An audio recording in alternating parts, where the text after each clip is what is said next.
Thank you very much.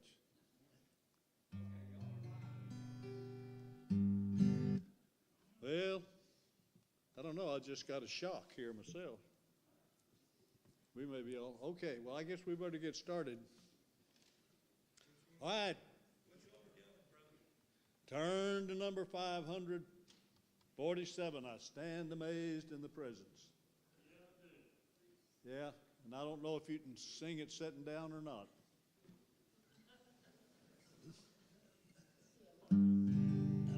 Can I borrow your stick?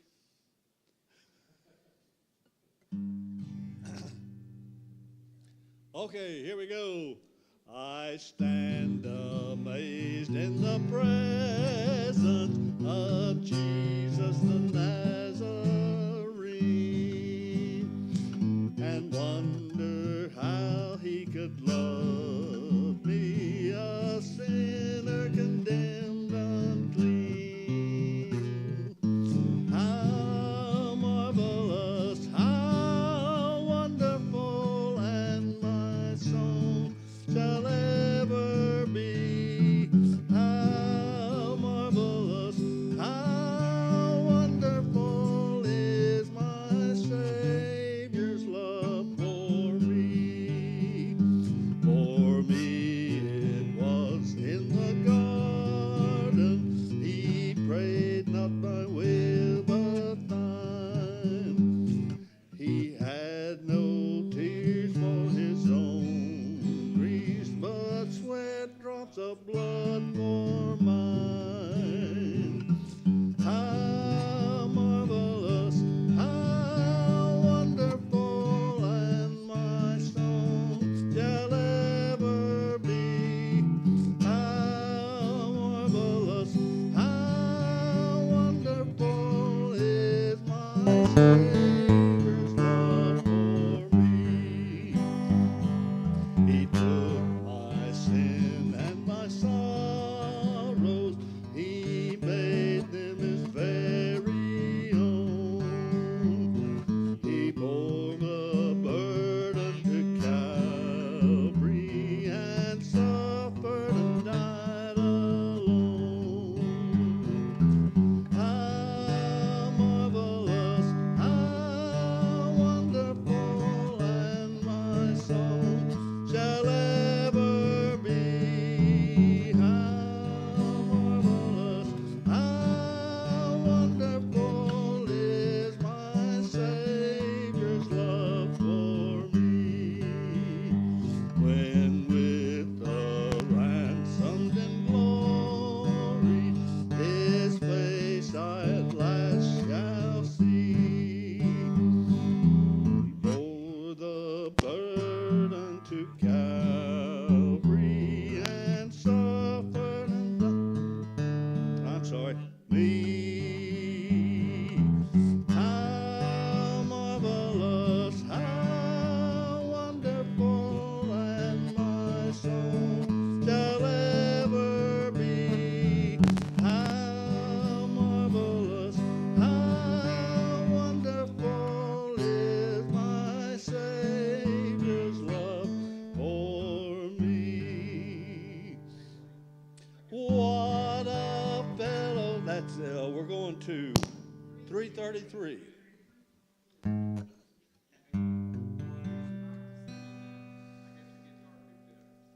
You ready?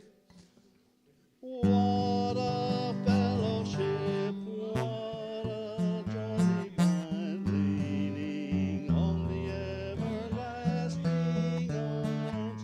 What a blessedness, what a peace is mine, leaning on the everlasting arms. Leaning, safe and secure.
Y'all out of breath?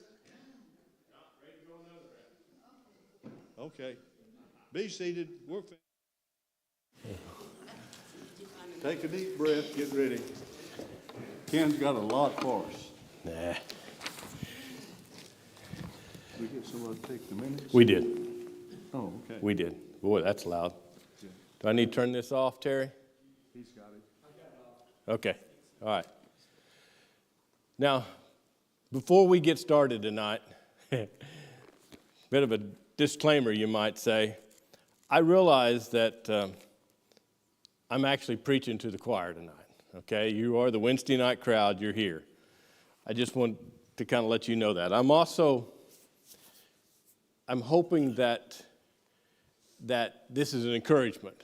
Yeah, if we remember back to our days in sports, whenever there was a play or something that we were guarding somebody, whether it was basketball or football or whatever it is, and the coach said, "Man, that was good. You did a good job. But if you'd have been just one step over or half a step, that's kind of where this is at tonight. That's kind of where this message is tonight. That's where we're going to go. You're doing a good job. It's great. But, okay, it was convicting to me. I'll be honest with you. This was convicting to me. But it's also meant to be a bit of an encouragement. But let's start off, because I want to ask a couple questions.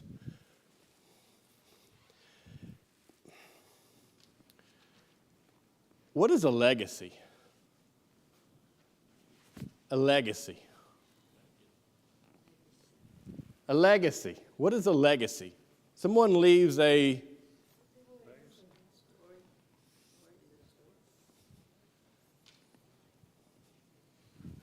Yeah, I've got you all stumped with the first question. That's cool. I like that. A legacy is like an inheritance or a heritage, right? What's a heritage? Be an impression, like an impression left behind. True. Yep. If someone left you a heritage, what was that? Something that somebody left behind for you. But it's usually of value, right? Yeah. I mean, if someone left a farm to you, that was their heritage. They farmed it all their life, right? There was some value to that, right? Does the heritage have to be material? No. No, not at all. And this is going to sound, I'm going to ask some questions. We're going to jump around just a little bit here before we get into it, and I think I can tie it all together. I got a text. Tell Ken to stay in the front behind the pulpit. Marty walks up and down through here. Okay. I guess I'm on video and the camera's not. Terry, you're going to have to follow me, okay? Yeah, everybody's back there. All right, I'll do my best to stay right here. Okay, sorry online. Anyway, a heritage is something of value that gets left behind, right? So what is a Christian? How would you define a Christian? Salt and light. Most people say how they live. How they live. That's the outside world observer, how they live. Definition of a Christian. I mean, what you're saying is right. Yeah. A true belief in God. Follower of Jesus Christ. You know what the word Christian actually means? All these are right. I'm not. You know what the word Christian means? To be Christ-like, to be like Christ. So, if you could describe God, a couple words, how would you describe God? I mean, Marty's been covering some of it up here on his characteristics. How would you describe God? Perfectly righteous. Perfectly righteous. Excellent.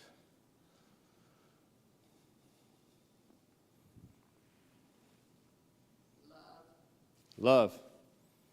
Yeah, I mean, 1 John says God is love. Light. God is light.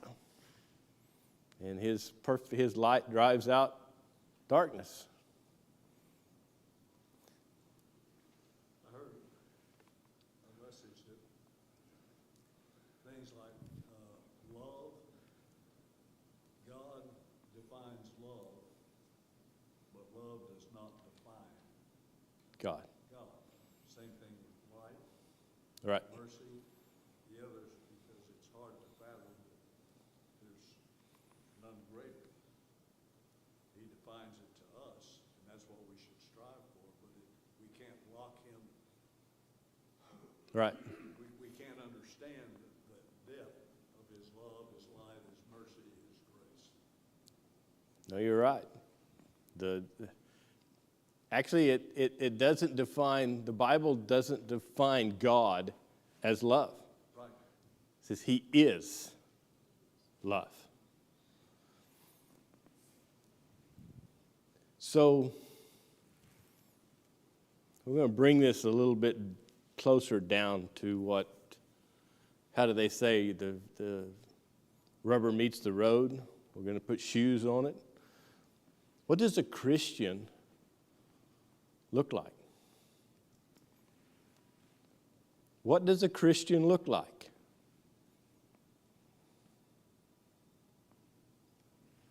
We sure got to look a lot like Jesus, because that's what a Christian is, Christ-like. Christ-like.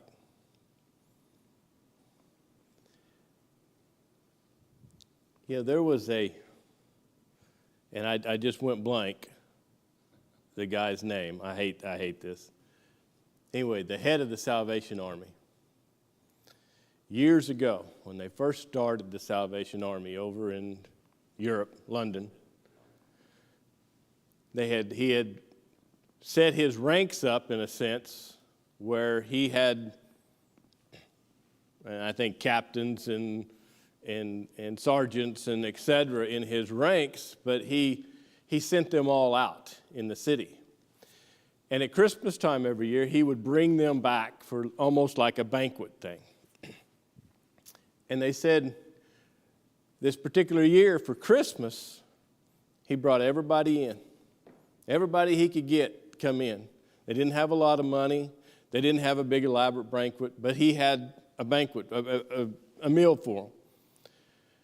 And there was a number of people got up and talked, and it was his turn to get up and talk.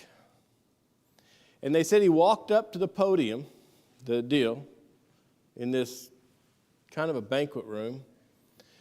They said he started on one side of the room, and he looked every single person in the eye,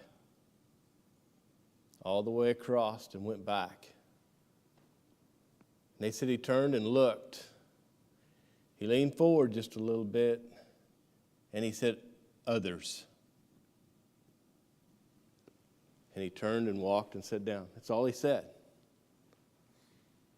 That was to be the focus of their beginning of their season for Christmas, was others. What's the focus of a Christian? Should be others. Yeah. I think sometimes what does a Christian look like? It depends on who you're asking. I mean, we should look like the apostles and the disciples, but we have our weak moments.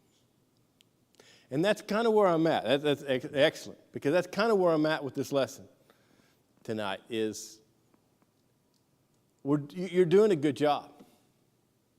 But, because we never quite get there, right? I want to look at Romans chapter 12. Romans chapter 12, which is real quick. Matter of fact, this will be real quick. We'll be out of here. You'll get to go home early tonight. Romans chapter 12. And we're just going to read a few verses.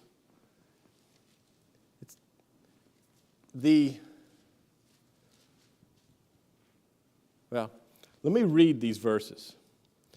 And I want to back up just a little bit and pick up a couple other verses when we read this. But I want us to look at this Romans chapter 12.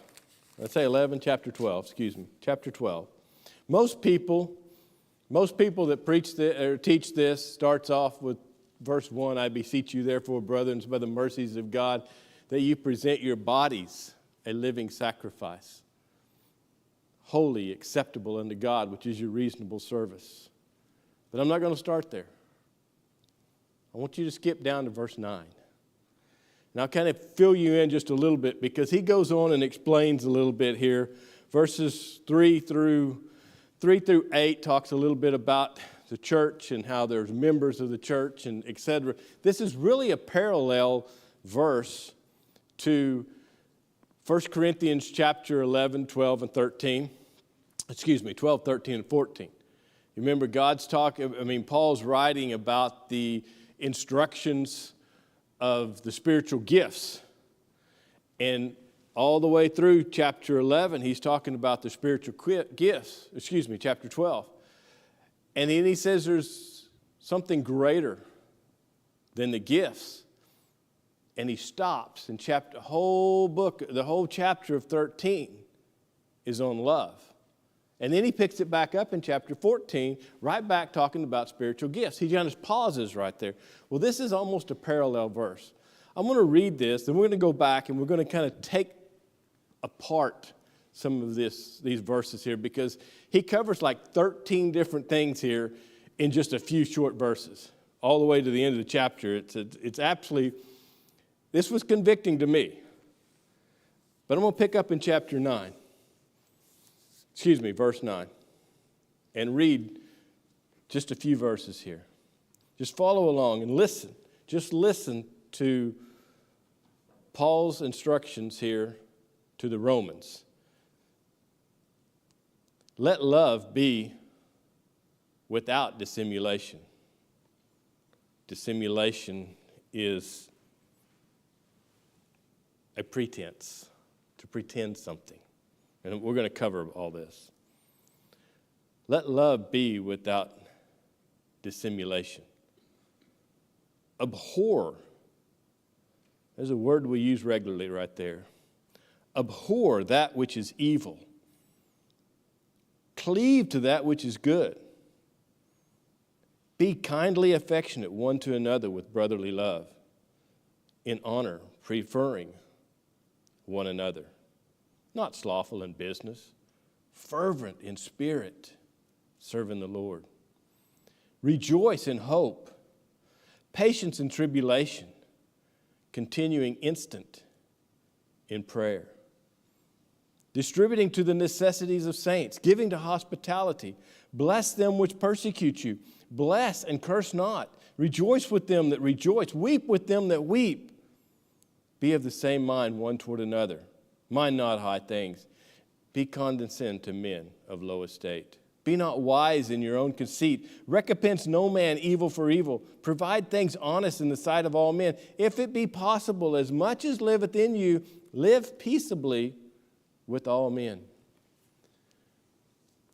He just gave us a list there that I actually heard, I don't even remember now, the preacher, I think it was Charles Swindoll, refer to this chapter as Christianity 101. He lays out a blueprint of how we should live our life here. But we never, and I think as y'all went with me and read through this, and I think you're fixing to see this as we go through it, do we do this perfectly? It's Christianity 101. It's the basis of being a Christian. How do we know that we are saved? If we went to 1 John, how do we know we're saved?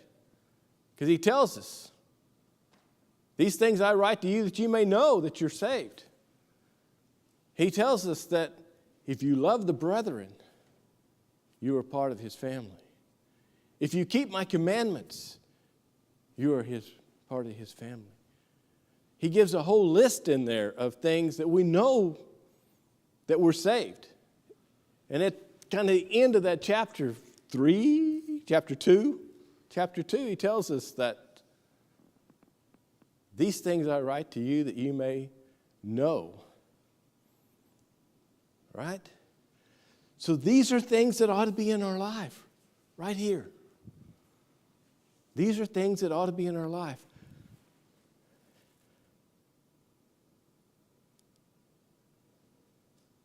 Let love be without dissimulation.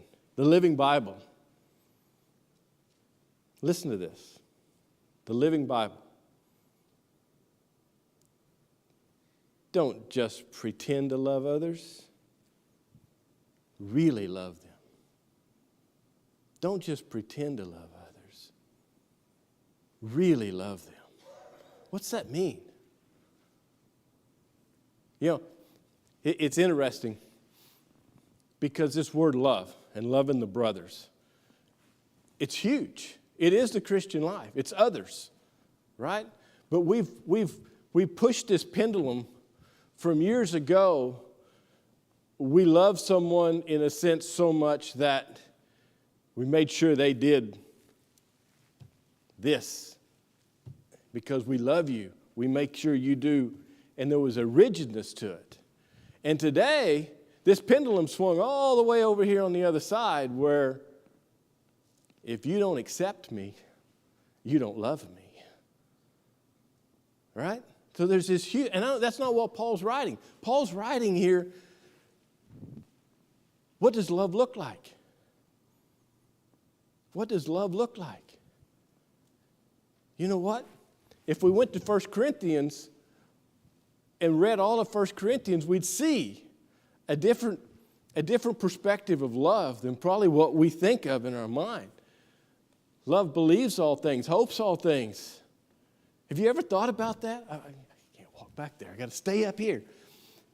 Sorry. Have you thought about that?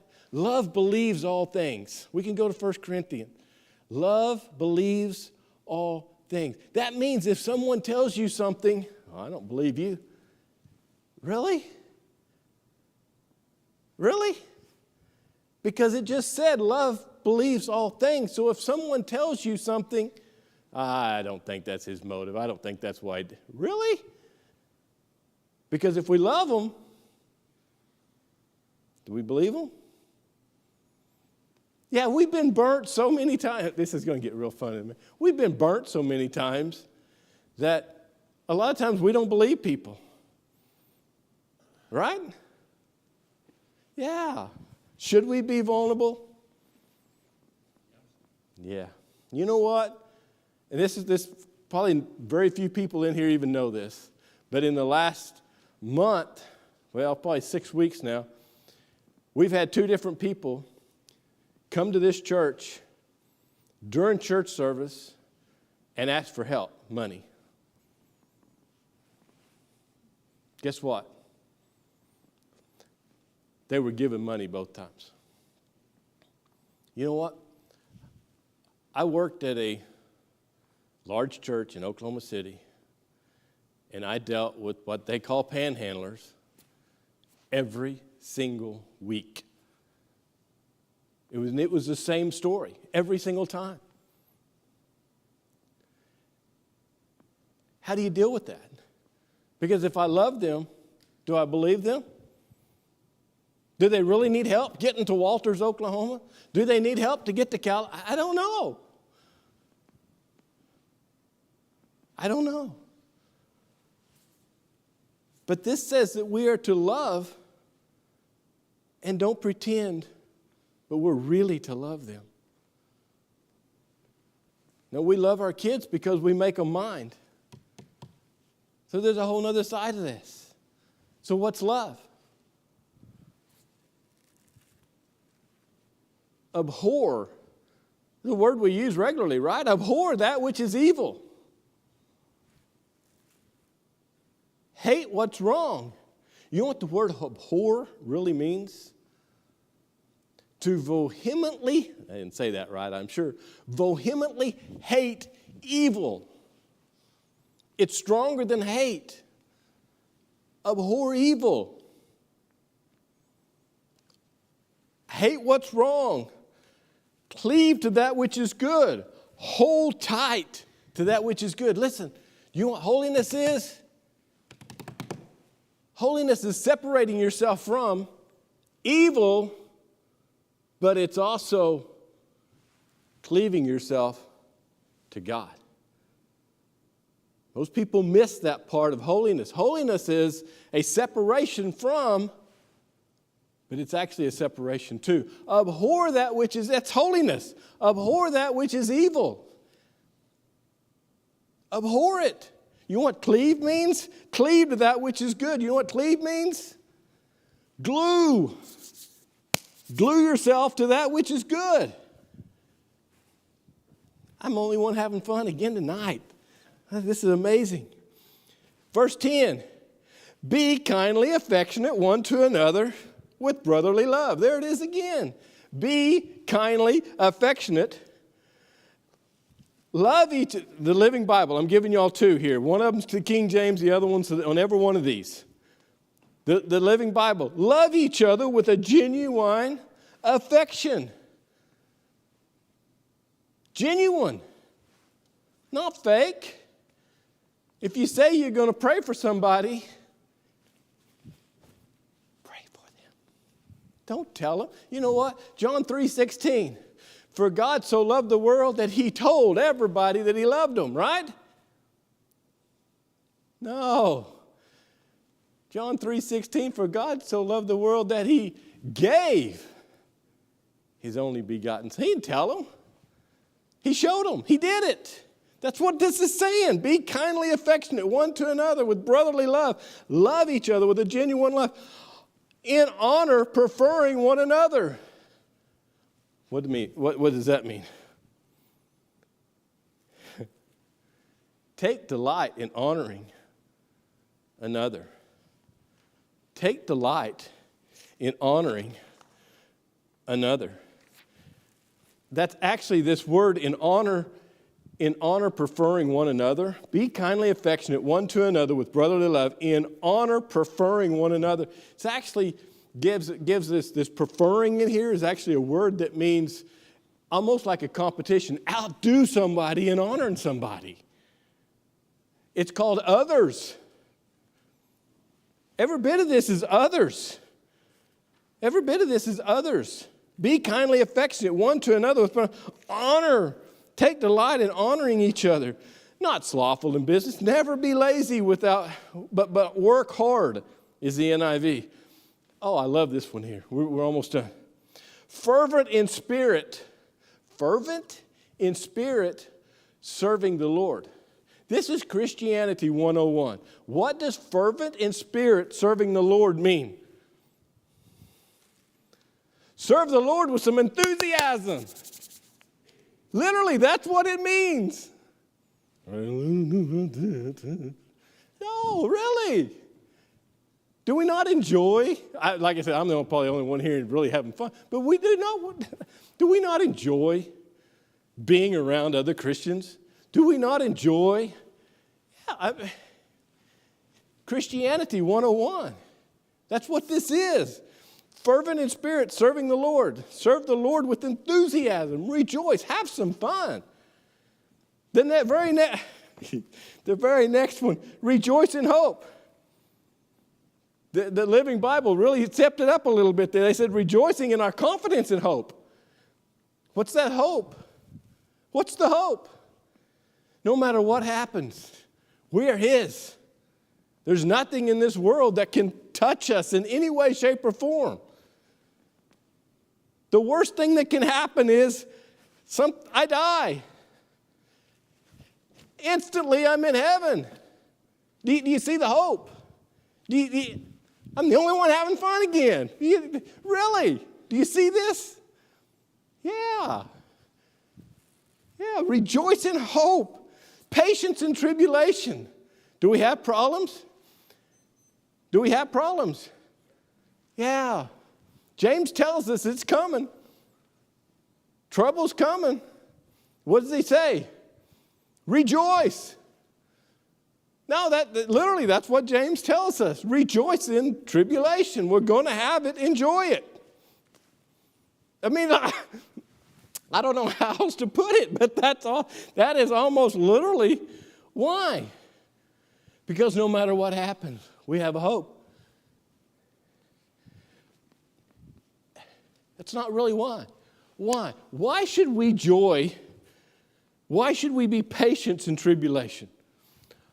Why should we rejoice in a hope? Why should we be enthusiastic? Why should we never be lazy but work hard? Why should we hold tight to that which is good? Why should we love others with a? Why should we take delight in honoring? You remember the guy that walked up to the podium and others. Listen to Christianity 101. Listen to Christianity 101. Don't pretend to love. Really love others. Hate, abhor that which is evil. Why? Others. Hold tight to what is good. Why? Others. Love each other with a genuine affection. Take delight in honoring each other. I think you're getting the picture here. Never be lazy, but work hard. Why? Because there's a world that's watching us, and they want to see what it's really, really like to be a Christian.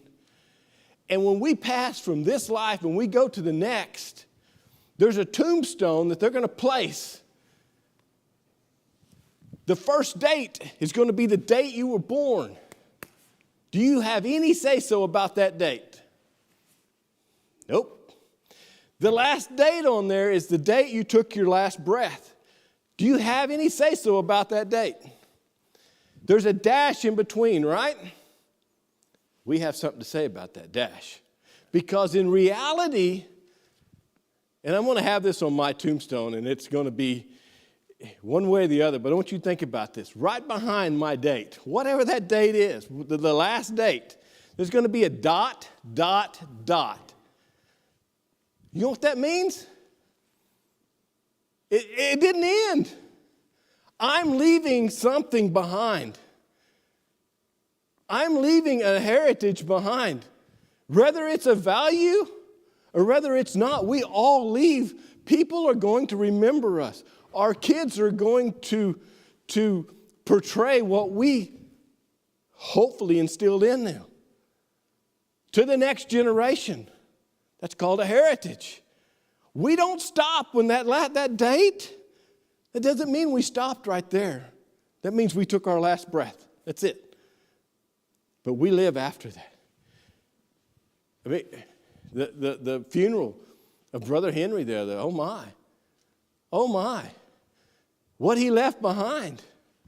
The love he left behind. I want to close with this, and I want you to think about something.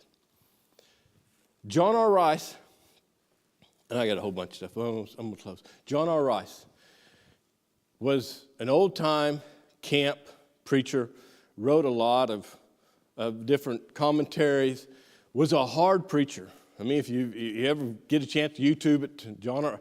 Incredible. I mean, hard. Back in the 40s and 50s and 60s. Brother Llewellyn's a man I knew and I worked for in Lawton. He actually relatives some people here in this church. But anyway, I was talking to him one day, and we were talking about this. And he made a comment. He's like, because I'd mentioned John R. Rice. And he said, you know what? I met John R. Rice once. I said, really? I said, man, that man preached, and he said, you know, I heard him for years preach. I heard the writings he wrote. In a sense, they were hard. And he said, I walked up to that man, and when he gripped my hand, it was a man grip. It wasn't a soft grip. And he looked right straight in my eyes. And he said, I've never felt love from someone looking at me like that man when he shook my hand. He's like, it blew me away. Just by touching my hand and shaking and talking to me. What a heritage. That was 50 years ago. Literally. And yet I'm talking about it here. Do we live that way? Like I said, this is one of those that was convicting to me. It's an attaboy because the last one, rejoice in hope, patience in tribulation, continue instant in prayer. Continue in prayer. Y'all didn't just show up tonight. There's a prayer. We came for a prayer meeting, right? You're doing good. It's almost like that's an attaboy. You're doing good. Keep praying. Praying for who? Praying for who? Somebody. There you go. Somebody got it. Boy, I was afraid I was going to start all over here. No, really. Do you get the Christianity 101? Do you see that we don't ever really reach it, but we're striving for it, and we're working, and as long as we're focusing on others, as long as we're trying to love them without dissimulation, really, I love the way the NIV says it, really love them. Christianity 101. Do you see that? The last one, continue in prayer. Meaning we have a whole list here of people that need our love to lift them up. How do we know that we're a Christian? Because we love others. Right? I went 5 minutes longer than I was expecting to. So we're going to have to cut the business meeting 5 minutes shorter. Anyway.